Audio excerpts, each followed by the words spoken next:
আজ পর্যন্ত কোনো মুসলমানদের উৎসব সভাতে কোনো হিন্দু কোনোদিন মসজিদে আসলো না। কোনো মুসলমানদের উৎসব সবে কদর কোনো হিন্দু কোনোদিন কিছু চাইতে আসলো না। মুসলমানদের কোনো রোজায় কোনো হিন্দু কোনোদিন কোনো মুসলমানদের সঙ্গে সম্পৃক্ত রাখার জন্য রোজা রাখলো না। মুসলমানদের সঙ্গে কোনো হিন্দু কোনোদিন জুমআর নামাজ আদায় করতে মসজিদে আসলো না। মুসলমানদের সবচেয়ে বড় ধর্মীয় উৎসব ঈদের নামাজে কোনো হিন্দু কোনোদিন ঈদগাহে আসলো না। কারণ হিন্দুরা জানে যে এটা মুসলমানদের উৎসব, এখানে তাদের যাওয়ার কোনো ইখতিয়ার নাই, তাদের ধর্ম তাদের ঠিক মতো পালন করে।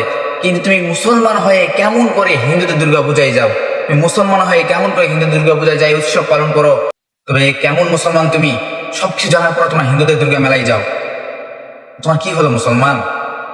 তুমি তো মুসলমান হিসাবে নিজেকে প্রমাণ করতে পারলে না। আবার তোমরা নিজেরাই নিজেদের মুখে মুখে বলো, ফেসবুক স্ট্যাটাসে বলো যে ধর্ম যার যার, উৎসব সবার। তোমাদের কি সূরা কাফিরুনের আয়াতের কথা মনে নেই, যেখানে বলা হয়েছে লাকুম দীনুকুম ওয়ালিয়া দীন, ধর্ম যার, উৎসব তার।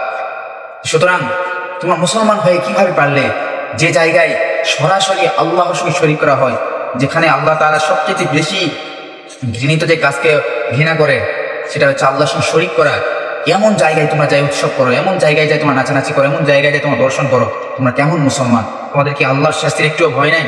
তোমার যদি আল্লাহর শাস্তির একটু ভয়ও থেকে থাকে, তাইলে আজকের এই ভিডিওর দিকে তুমি নিজেকে সংশোধন করে নাও, তোমরা নিজেদের ইমানকে জাগ্রত করে নাও, এবং ভিডিওটি যদি তোমাদের ভালো লাগে থাকে বেশি বেশি শেয়ার করে দাও, সকলকে জানিয়ে দাও যে কখনো কোনো মুসলমানদের উচিত নয় কোনো হিন্দু দুর্গা পূজায় যাবে।